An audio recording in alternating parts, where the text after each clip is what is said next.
Uh, Good morning. So today we will continue with the yesterday's lecture, that is LHC and beyond, unit 3, that is plasma physics.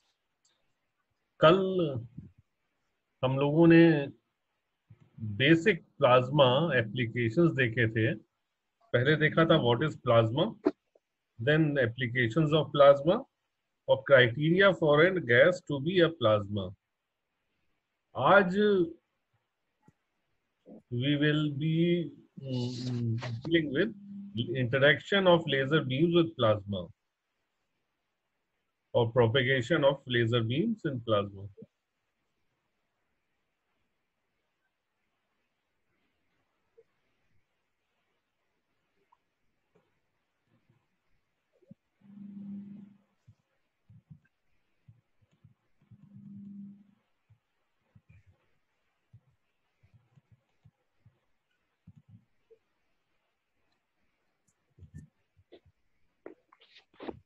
So we have to start with the theoretical description. आज का lecture totally theoretical है. तो basically जब भी हम किसी electromagnetic wave का interaction with a charge particle study करते हैं, तो the fundamental equation of motion is the Lorentz force equation, Yes, sir. जो कि सामने लिखी हुई है आपके. Yes, sir. यहाँ पे भी चार्जेस दो हैं हमारे पास, इलेक्ट्रॉन्स हैं, आयंस हैं. आयंस चूंकि much heavier than the electrons होंगे, तो ions due to the inertia will remain at rest और इलेक्ट्रॉन्स विल मूव. तो जब भी कोई इलेक्ट्रोमैग्नेटिक वेव आएगी, it will first interact with the electrons. ये हमारी मैक्सवेल्स इक्वेशंस हैं. और प्लाज्मा जो चार्ज एंड करंट डेंसिटी, ये एक्सप्रेशंस ऑलरेडी आप पढ़ चुके हैं. ये Yes, sir. हमको लॉरेंट्ज फोर्स इक्वेशन के साथ में चाहिए होंगी. इसके अलावा जो इक्वेशन चाहिए होगी, that will be the continuity equation. अगर हमारे पास कोई इंटरेक्शन पिक्चर है, suppose we have got the value of the displacement and the velocity, जो कि इंसिडेंट इलेक्ट्रोमैग्नेटिक वेव ने किसी इलेक्ट्रॉन को इम्पार्ट की. अगर हमारे पास डिस्प्लेसमेंट और वेलोसिटी की वैल्यू है, we can calculate the fields of the electromagnetic wave through these Lorentz and the Maxwell's equations. और अगर हमारे पास फील्ड है, then we can calculate the position and displacement. क्योंकि लेफ्ट हैंड साइड में position और displacement आता है लॉरेंट्ज फोर्स इक्वेशन में, और राइट हैंड साइड में फील्ड्स आती हैं. लेजर और प्लाज्मा इंटरेक्शन से फायदे क्या क्या है? एक मन में आता है ना कि लेजर प्लाज्मा इंटरेक्शन क्यों हम स्टडी करें. ये हमारी एक इलेक्ट्रोस्टैटिक फील्ड है. पॉजिट्रॉन एमिशन का फिनोमेना होता है इससे. एक्सरेज एमिट होती हैं, गामा रेज एमिट होती हैं, रिलेटिविस्टिक इलेक्ट्रॉन्स, और ये they may be accelerated also. Particle accelerator के रूप में भी हम इस इंटरेक्शन को इस्तेमाल करते हैं. न्यूट्रॉन एमिशन के लिए भी यूज होता है, न्यूक्लियर एक्साइटेशन, न्यूक्लियर रिएक्शन के लिए भी यूज होता है. So these are the applications of laser plasma interaction.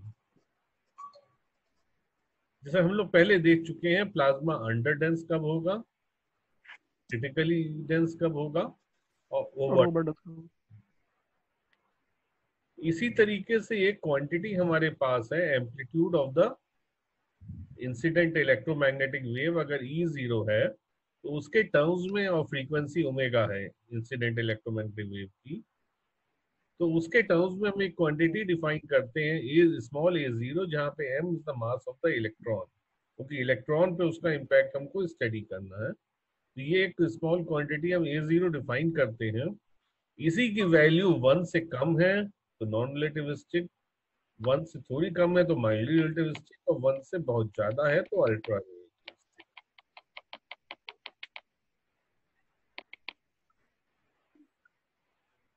जैसे हमने पहले बताया कि इंटरेक्शन से कई नॉन लीनियर फिनोमेना भी होते हैं. नॉन लीनियर फिनोमेना जैसे self focusing wake field generation, जो wake field generation is used for acceleration. Unit 4 में आप यही देखेंगे. मैग्नेटिक फील्ड जनरेशन,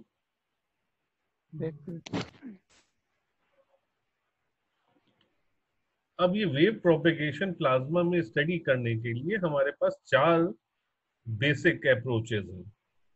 एक तो मॉलिक्यूलर डायनेमिक्स है, दूसरी फेज स्पेस इक्वेशंस है जिसको हम व्लासोव बोल्ट्जमैन इक्वेशंस कहते हैं, तीसरा है two fluid equations. Two fluid in the sense कि इलेक्ट्रॉन को एक फ्लूइड मान लेंगे, आयंस को दूसरा फ्लूइड, और ये फ्लूइड इक्वेशंस हम लगाएंगे दोनों के लिए अलग अलग और उनकी इंटरेक्शन पिक्चर स्टडी करेंगे।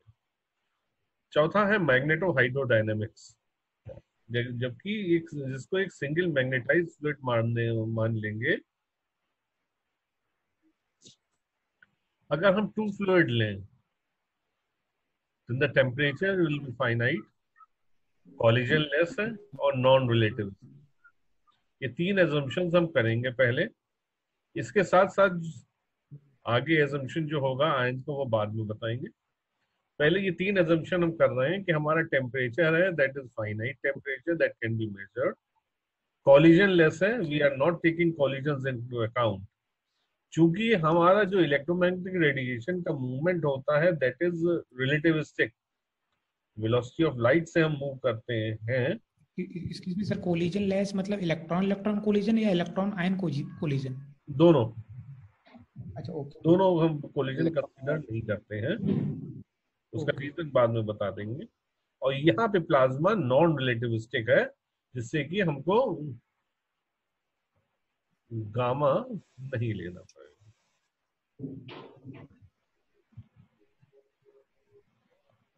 ये लॉरेंट्ज फोर्स इक्वेशन है, ये कंटिन्यूटी इक्वेशन है, और ये थर्मल प्रेशर की इक्वेशन। यहाँ पे गामा एस जो है that is a specific heat ratio, don't confuse it with gamma relativistic gamma. ये स्पेसिफिक हीट का रेशियो है, ये थर्मल इक्वेशन। CP/CV sir. हाँ,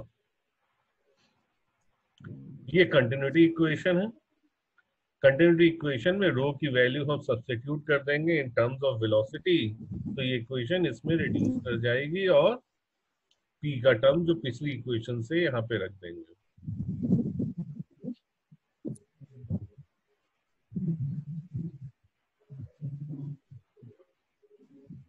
अगर हम एक परटर्बेशन इंड्यूस करें, इनिशियल इलेक्ट्रॉन डेंसिटी हमारी n0 थी, जब इलेक्ट्रोमैग्नेटिक रेडिएशन आया तो उसने density, what will the electromagnetic radiation do, जब कोई एक रेडिएशन आएगा, लेजर पल्स आएगी, किसी इलेक्ट्रॉन पे स्ट्राइक करेगी तो वो उसको एक वेलोसिटी इंपार्ट करेगी, that is called queer velocity. उस वेलोसिटी से इलेक्ट्रॉन अपनी जगह से हटेगा, तो जब इलेक्ट्रॉन अपनी जगह से हटेगा तो उसकी डेंसिटी कुछ चेंज होगी, वो जो डेंसिटी है that is this perturbed density, वो बहुत स्मॉल चेंज होगा, so we call it perturbed density. That is equal to the total electron density, the initial density plus the perturbed. Velocity पहले 0 थी, electron was at rest, so खाली इसमें initial electron velocity कोई होगी नहीं, जो भी इलेक्ट्रॉन वेलोसिटी होगी वो आफ्टर द परटर्बेशन ही होगी। इलेक्ट्रिक फील्ड भी पहले से कोई प्लाज्मा में अपनी थी नहीं, जो इंसिडेंट इलेक्ट्रोमैग्नेटिक वेव है उसी की इलेक्ट्रिक फील्ड होगी, इसलिए E0 नहीं है, E1 है। फर्स्ट ऑर्डर जो भी टर्म्स हैं वो इलेक्ट्रोमैग्नेटिक वेव के आने के बाद के, जो जीरोथ ऑर्डर है वो वेव के आने या लेजर के आने से पहले का, लेजर के आने के बाद जो चेंज हुआ that is the first order. Okay. इन्हीं परटर्ब्ड जो भी हमारी परटर्ब्ड क्वांटिटीज हैं इनकी वैल्यू हम कंटिन्यूटी इक्वेशन में रखेंगे और फर्स्ट ऑर्डर के टर्म्स को इक्वेट कर देंगे, तो ये फर्स्ट ऑर्डर की इक्वेशन बनेगी। इस फर्स्ट ऑर्डर की इक्वेशन के लिए हम देखेंगे कि जब हम मैक्सवेल्स इक्वेशन से वेलोसिटी और फील्ड का रिलेशन निकालेंगे और उसको सब्स्टिट्यूट करेंगे तो ये इस तरीके की एक मोमेंटम इक्वेशन बनेगी।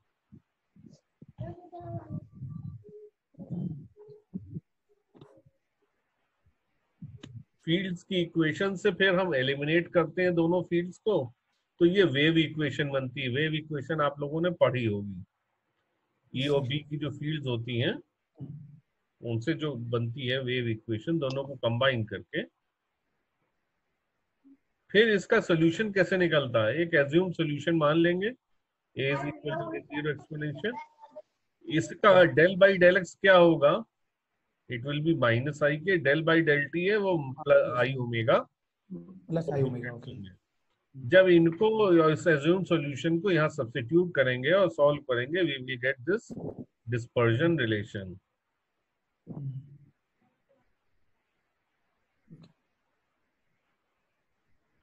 अब थर्ड और फोर्थ मैक्सवेल इक्वेशन जो कर्ल वाली इक्वेशंस हैं, इनसे हमको ये ट्रांसवर्स करंट डेंसिटी मिलती है, J is equal to minus NeV। यहाँ पे जो फर्स्ट ऑर्डर की डेंसिटी है, इसमें एक ही फर्स्ट ऑर्डर का टर्म राइट हैंड साइड पे हो सकता है। अगर N1V1 ले लेते तो वो सेकेंड ऑर्डर हो जाता। तो फर्स्ट ऑर्डर का एक ही टर्म होगा N0V1, दूसरा जो फर्स्ट ऑर्डर का टर्म पॉसिबल था वो N1V0, लेकिन V0 0 है इसलिए उस टर्म को यहाँ पे लिया नहीं गया। तो ये फर्स्ट ऑर्डर का टर्म है। इसी को सॉल्व करेंगे जब, तो ये वेलोसिटी u1 हमको मिल जाएगी, और u1 को हम सब्स्टिट्यूट, ये u1 is the queer velocity, इसको जब NeV में सब्स्टिट्यूट कर देंगे then we can get this J1। और J is equal to sigma E, J is equal to minus NeV से ये आया, ये अलग आइडेंटिटी है J is equal to sigma E। इसको यूज करके सिग्मा की वैल्यू हम इससे निकालेंगे, ये इससे नहीं आया है। J is equal to sigma E is different identity, ये डिफरेंट रिलेशन।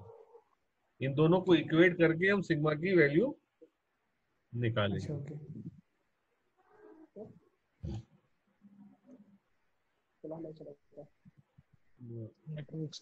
जब हम परमिटिविटी और परमिएबिलिटी निकालेंगे, वो एम्पियर लॉ यूज करके एप्सिलॉन की वैल्यू निकालेंगे। E1 हमको पता है, B1 हम मैक्सवेल इक्वेशन से निकाल लेंगे, B1 पता है incident electromagnetic, B1 Maxwell equation से निकालेंगे, दोनों सब्स्टिट्यूट कर देंगे तो ये एप्सिलॉन यहाँ पे निकल आएगा। इस एप्सिलॉन की वैल्यू को सब्स्टिट्यूट करके हम रिफ्रैक्टिव इंडेक्स निकाल सकते हैं। इसी रिफ्रैक्टिव इंडेक्स से हम फेज वेलोसिटी और ग्रुप वेलोसिटी निकाल सकते हैं। चाहे रिफ्रैक्टिव इंडेक्स से निकालें, चाहे डिस्पर्जन इक्वेशन से डायरेक्टली। डिस्पर्जन रिलेशन से आ जाएगा। ओके, डिस्पर्जन रिलेशन जो ओमेगा पी लिखा हुआ था, ये नीचे है omega square c square, omega p square plus c square k square वाला। डिस्पर्जन रिलेशन से हम डायरेक्टली फेज वेलोसिटी और ग्रुप वेलोसिटी निकाल सकते हैं।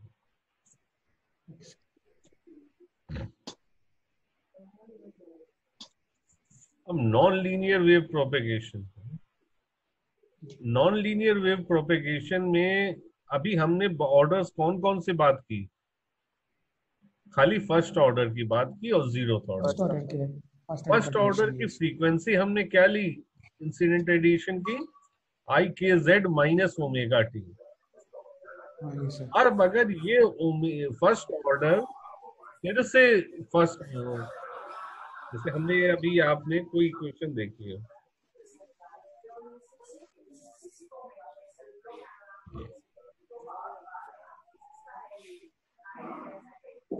ये इक्वेशन देखिए, J is equal to minus NeV है, N और V के ऑर्डर्स हैं। तो जब J1 हम इक्वेट करेंगे तो हमें क्या क्या मिलेगा, फर्स्ट ऑर्डर यहाँ रखेंगे, एक्सपेंड करेंगे तो N0V1 का टर्म एक मिलेगा, N1V0 का जो कि 0 हो जाएगा क्योंकि V0 0 है इनिशियली लेयर्स पे इलेक्ट्रॉन। तीसरा टर्म मिलेगा N1V1, N1V1 दो फर्स्ट ऑर्डर का प्रोडक्ट है तो वो हो जाएगा सेकेंड ऑर्डर, उसकी फ्रीक्वेंसी क्या हो जाएगी N1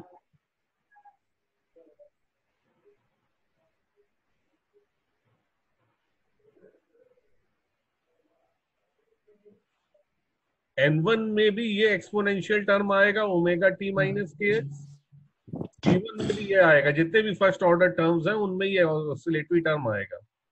तो N1 V1 में क्या हो जाएगी फ्रीक्वेंसी, दो ये मल्टीप्लाई एक्सपोनेंशियल होगी, सर ऐड हो जाएगा, 2 टाइम्स हो जाएगा सर। 2 ओमेगा हो जाएगी। हाँ जी सर। तो वो that 2 omega is non linear term. इसी तरीके से 2 ओमेगा और 3 ओमेगा, जो कि इनिशियल डेंसिटी और इनिशियल वेलोसिटी, जो है first order velocity, first order density, इनसे इंटरेक्शन से जो भी हायर बनते जाएंगे वो हायर फ्रीक्वेंसी होती जाएगी, and they will B non linear terms. Non linear हो जाएंगे।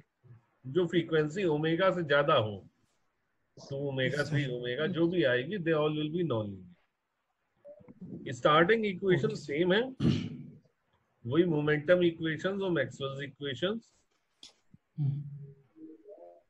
वही वेव इक्वेशन आएगी। ये दो कंपोनेंट होंगे, लॉन्गिट्यूडनल और transverse, okay and these will obey the Coulomb gauge. Okay. बाकी मैथमेटिक्स भी सेम रहेगी। यहाँ पे हमने गामा कंसिडर कर लिया है, दैट इज मोशन हमारा कौन सा है, रिलेटिविस्टिक। रिलेटिविस्टिक। ये परटर्वेशन देखिए, अब वहां पे हमने खाली परटर्वेशन क्या लिया था, एनी इज केवल इक्वल हाँ वन। फर्स्ट ऑर्डर तक सर। हाँ, यहाँ हम आगे भी जा रहे हैं, v is equal to V1 था, यहाँ पे सेकेंड ऑर्डर भी आ गया। सेकेंड ऑर्डर आने का मतलब फ्रीक्वेंसी सेकेंड ऑर्डर की 2 ओमेगा होगी। अच्छा। तो जब इस परटर्वेशन को हम लगाएंगे तो हमारी जो अब आएगी डिस्पर्जन रिलेशन, वेव इक्वेशन में रखने पे वेव इक्वेशन हमारी इस तरीके की बनेगी। इसको सॉल्व करेंगे तो डिस्पर्जन रिलेशन आएगा। ये जो वेव इक्वेशन है, इसमें आप देखेंगे जो ये इलेक्ट्रिक फील्ड है ये किस ऑर्डर की होगी, राइट हैंड साइड में देखिए, ए वाई स्क्वायर है, ए की फ्रीक्वेंसी कितनी है, ओमेगा, ए स्क्वायर में ओमेगा क्या हो जाएगा, 2 ओमेगा, 2 टाइम्स हो जाएगा सर। हाँ जी सर। ई की फ्रीक्वेंसी भी कितनी होगी, लेफ्ट हैंड साइड पे जो फील्ड आएगी 2 ओमेगा की। 2 ओमेगा। तो ये 2 ओमेगा की फील्ड जो फोर्स लगाएगी, हाँ जी सर। वो फोर्स भी कितनी फ्रीक्वेंसी से लगेगा, 2 ओमेगा से लगेगा। 2 ओमेगा की फ्रीक्वेंसी से। ये 2 ओमेगा फ्रीक्वेंसी का जो फोर्स होगा that is called ponderomotive force.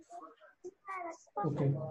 अब अगर ये फोर्स किसी भी अगले इलेक्ट्रॉन पे लगेगा, पहले इलेक्ट्रॉन पे हमने नॉन फोर्स जनरेट किया, ये पीछे किसी और पल्स आएगी, वो किसी और उस पे लगेगा पार्टिकल पे, जो इलेक्ट्रॉन बीम हम अलग से डालेंगे जिसको एक्सेलरेट करना चाहते हैं, उसके इलेक्ट्रॉन पे अगर हम ये फोर्स लगाएंगे और इन फेज लगेगा, the phase difference between the force and the incident electron, जो कि एक्सेलरेट होना है, ये प्लाज्मा का इलेक्ट्रॉन नहीं है, वो एक सेपरेट इलेक्ट्रॉन बीम है, उसके इलेक्ट्रॉन को हमको एक्सेलरेट करना है।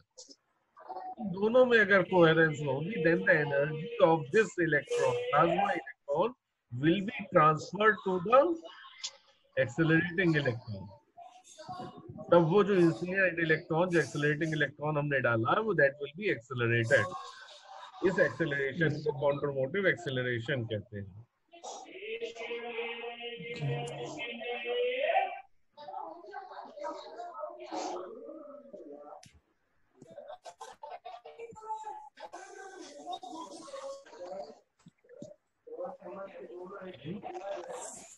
चलो क्लियर।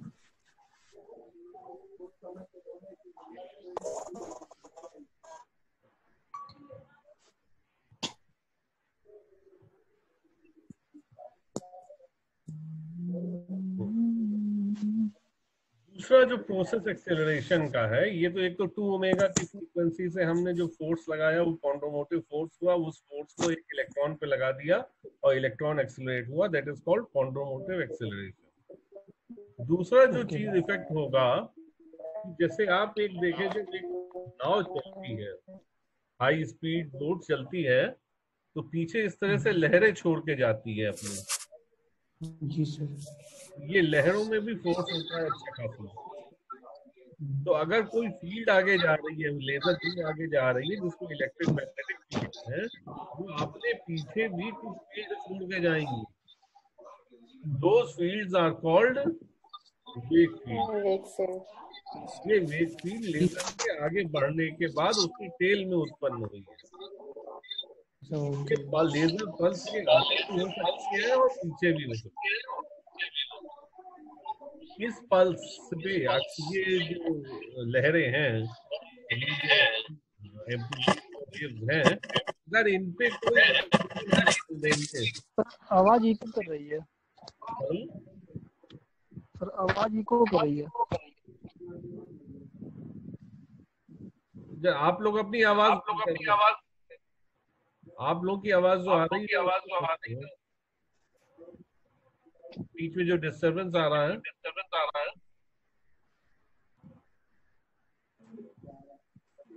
अब ठीक है?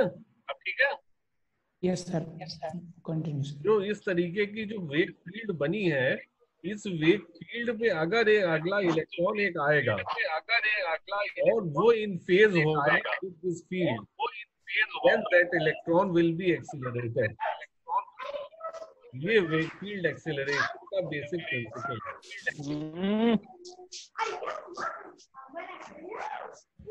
बेटा अपना म्यूट कर दो अपनी साउंड को। एक्सेलरेशन का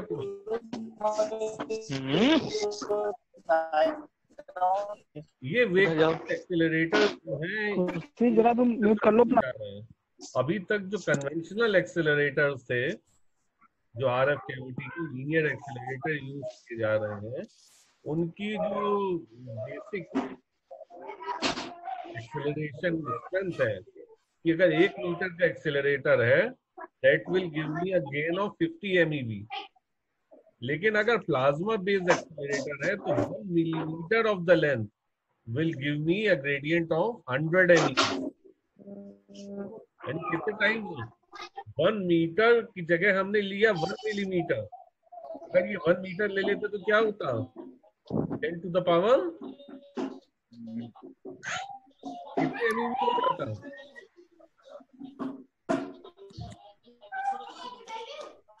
ये 1 मीटर है, 3 to the power 3 भाई होता तो ऑलरेडी है।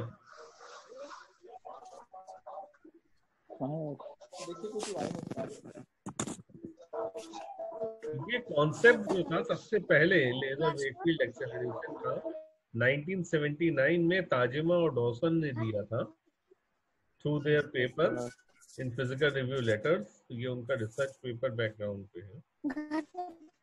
Dawson passed away about 10 years back. Tajima is still alive. इनका जो एक्सपेरिमेंट 1979 में तो थियोरेटिकल आइडिया आया था, एक्सपेरिमेंटल जो ब्रेक थ्रू था वो 2004 में आया। नेचर जो कि सबसे बड़ा जर्नल है साइंस का, उसमें 3 पेपर्स एक एडिशन में आए, जो कि माइलस्टोन था प्लाज्मा एक्सेलरेटर्स पे।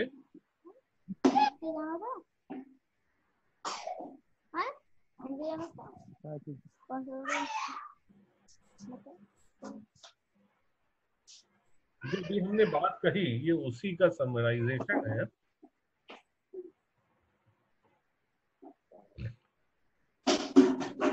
जो हमने फेज की बात कही, a plasma wave can be launched. The duration of the laser pulse must be approximately equal to the period of the plasma wave.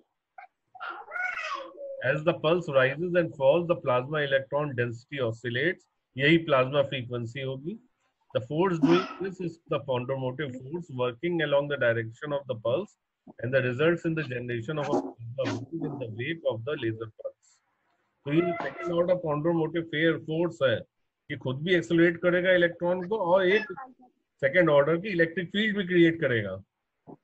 उस फील्ड में वही फील्ड एक फील्ड कहलाएगी और उस फील्ड में अगर इलेक्ट्रॉन आएगा then it will be accelerated. Quantum motive acceleration को इस तरीके से समझ लीजिए आप,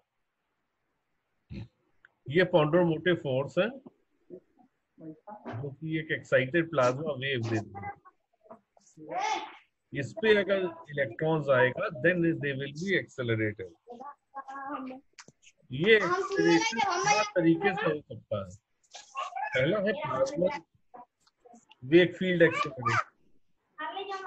वेव फील्ड हम प्लाज्मा के माध्यम से क्रिएट करते हैं, लेजर वेव फील्ड एक्सेलरेटर यानी लेजर के माध्यम से क्रिएट करते हैं। तीसरा है प्लाज्मा बीट वेव एक्सेलरेटर, जहाँ की दो वेव्स हम लाते हैं, दोनों की फ्रीक्वेंसी ओमेगा 1 ओमेगा 2 है, इनका डिफरेंस प्लाज्मा फ्रीक्वेंसी के बराबर होता है।